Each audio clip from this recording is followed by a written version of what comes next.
Formação de preços em obras públicas, já um nome familiar para quem atua no setor, que o chama de RDC, não é? Então, sobre isso vai haver um seminário em São Paulo no próximo dia 30 e um dos conferencistas vai ser o Dr. Rafael Mariangelo, que vai conversar conosco sobre o tema e explicar. Dr. Rafael, isso aí pode melhorar o desempenho do sistema brasileiro de contratação de obras públicas? Olha, o RDC, ele é um sistema de contratação diferente daquele sistema imposto pela Lei 8666. Ele tem alguns procedimentos que fazem agilizar a contratação, o que é positivo. O problema do RDC, e aí vai ser o tema do debate no nosso seminário, é que ele coloca nas costas do participante da licitação o dever de fazer o projeto dessa obra, o que significa uma maior dificuldade em se apurar os custos efetivos dessa mesma obra. Mesmo assim, o projetos relacionados à Copa do Mundo e Olimpíadas foram então contratadas por essa sistemática. Sim, muitas das obras foram contratadas, porque, como eu disse, ela tem esse sistema mais célere de contratação.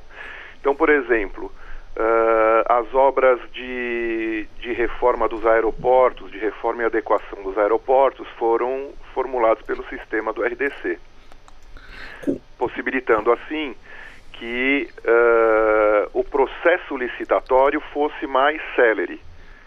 Quais são os pontos mais positivos e os mais negativos que o senhor aponta nessa questão? Olha, o ponto mais positivo do RDC, no meu modo de ver, é a inversão de fases. O que é a inversão de fases? Na inversão de fases, você primeiro abre as propostas comerciais, ou seja, primeiro vai se verificar os preços ofertados pelos participantes do certame, e aí vai se classificar então esses participantes em primeiro, segundo ou terceiro lugar de acordo com o menor preço, e só então é que se vai verificar se os documentos de habilitação estão de acordo com os exigidos no edital. Qual é a vantagem disso? A vantagem disso é que na modalidade normal da Lei 8666, o que se faz primeiro é ver os documentos de habilitação para então depois abrir as propostas de preço. Isso gerava um debate infindável, inclusive com recurso ao judiciário, sobre a habilitação ou não de determinada empresa. Discussão técnica, se aquela empresa realmente poderia ou não abrir o seu preço. Quando você inverte a fase, o que acontece?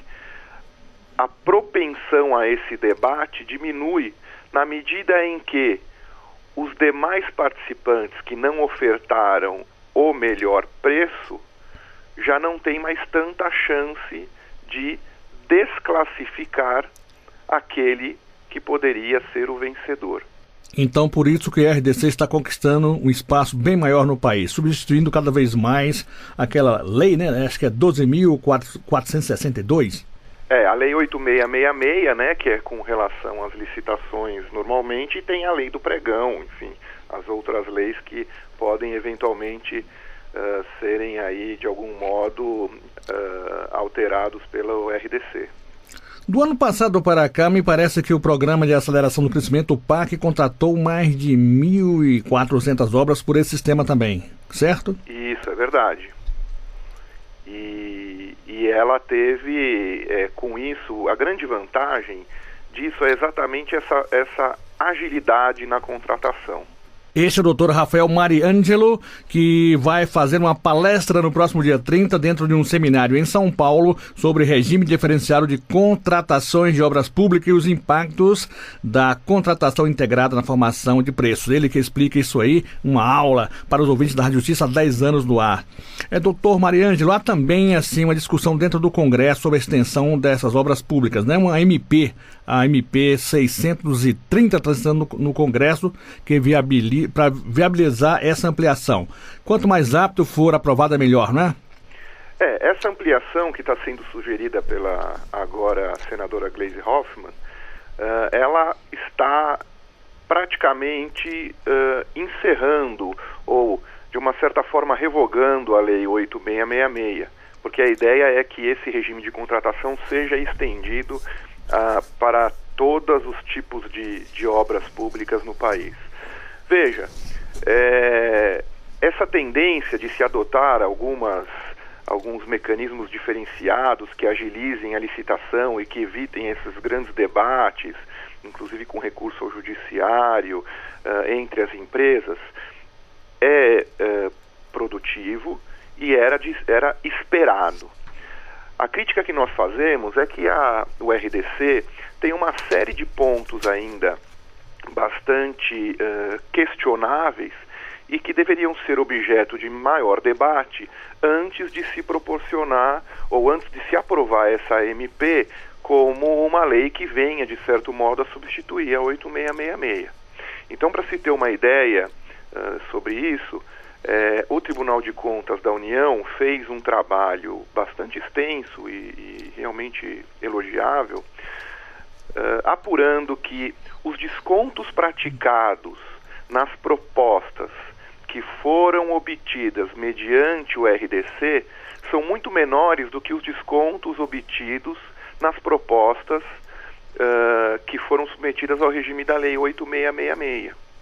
O que significa, em resumo, que os preços das contratações estão sendo maiores no RDC do que nas estruturações pela Lei 8666. Então são coisas que nós temos que verificar com calma antes de simplesmente lançar no mercado uma nova forma de contratação que ainda precisa de maior maturidade, ao meu ver. O doutor Rafael Mariângelo, ele é membro da Comissão de Infraestrutura, Logística e Desenvolvimento Sustentável da Ordem dos Advogados de São Paulo. Confere? É isso mesmo. Bom, doutor Mariângelo, negociar com o governo não é fácil não, é o que se ouve dizer, não é? E será que essa lei pode ajudar aí os construtores a trabalharem menos apertados com as suas planilhas de custo? Você tem toda a razão que contratar com o poder público não é fácil. A grande questão aí dos orçamentos apertados, isso também é bom que se diga, porque a primeira impressão que se tem é de que ser contratado para executar uma obra pública é sempre um grande negócio. Isso não é verdade, né? As empresas trabalham mesmo com margens apertadas em muitas situações e isso acaba dificultando a própria realização do empreendimento. O fato é que no regime do RDC, vamos dizer assim, essa modulação dos preços, ela não é melhor do que no regime da 8666. Porque quando você faz uma licitação pelo sistema do RDC, a matriz de responsabilidade, ou seja, aquilo a que a empreiteira deverá ser responsável, ela é muito maior e, portanto, e pela falta de um projeto básico, se torna mais difícil para o empreiteiro fazer um orçamento e um cronograma que reflita efetivamente o que ele vai encontrar na hora de executar a obra. Então, por exemplo, a ausência de um projeto básico pode trazer o desconforto de se encontrar um solo muito diferente daquele que se imaginava e cujo tratamento é muito mais custoso do que aquele preço que foi ofertado. Então, há uma série de coisas que precisam ser repensadas, e é por isso que eu insisto nisso, para se verificar se realmente a simples aplicação do RDC do modo que está hoje, ela traz os benefícios que se acredita trazer. Quer dizer, sim, tem vantagens, mas também há coisas que merecem ser melhor amadurecidas. A Rádio Justiça tem uma grande audiência em São Paulo, aí onde o senhor reside. Quem quiser assistir, ouvir, acompanhar a sua palestra no seminário, vai ser das 10h40 às 11h30, confere? Exatamente. O congresso, na verdade, começa um pouco mais cedo. Ele começa às 8h30. E haverá uma série de outros debatedores, para quem tem interesse no assunto de formação de preços em obras públicas, vale a pena assistir. Haverá lá uma série de palestrantes, inclusive representantes do Tribunal de Contas da União, que irão expor a sua visão sobre a questão de formação de preços para obras públicas. Então, você ouvinte da Rádio Justiça, o local é o Auditório do Milênio, no Centro de Convenções da Rua Doutor Bacelar, 1043, na Vila Mariana. Confere? É isso mesmo. Então, estão todos convidados. Muito obrigado, doutor Rafael Mariângelo, que bateu um papo conosco sobre a formação de preços em obras públicas. Mais uma vez, muito obrigado. Eu que agradeço. Um abraço.